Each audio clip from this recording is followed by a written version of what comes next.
The news of Liz Truss's resignation broke as leaders were arriving to this summit. I was among all the crowds of journalists shouting questions at them as they filed in, and they were put on the spot. Now, their reactions ranged from a sort of "I told you so" attitude. We saw, for example, the Luxembourgish Prime Minister Xavier Bettel quipping that he didn't know if he'd remembered just how many UK Prime Ministers he'll have survived.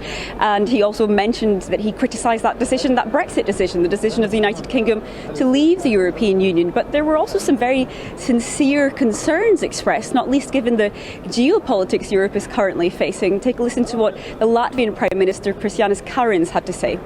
I view the internal difficulties, shall we say, of the British government right now as most unfortunate, and I certainly am hopeful that the Brits will be able to sort everything out, because what Europe needs is a strong and united Britain, because that's also what Ukraine needs, and that's what democracy needs.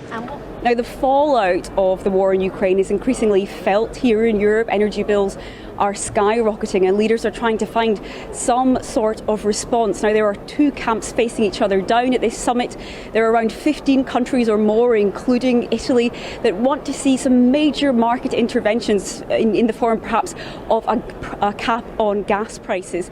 On the other hand, you have countries including Germany and the Netherlands saying that that could endanger security of supply, that we could see gas suppliers simply selling their wares elsewhere at a higher price. Now, this is likely to be a long and difficult discussion without any clear answer at the end. But of course, answers are exactly what citizens and businesses struggling to pay their bills are now asking their governments for as the winter approaches.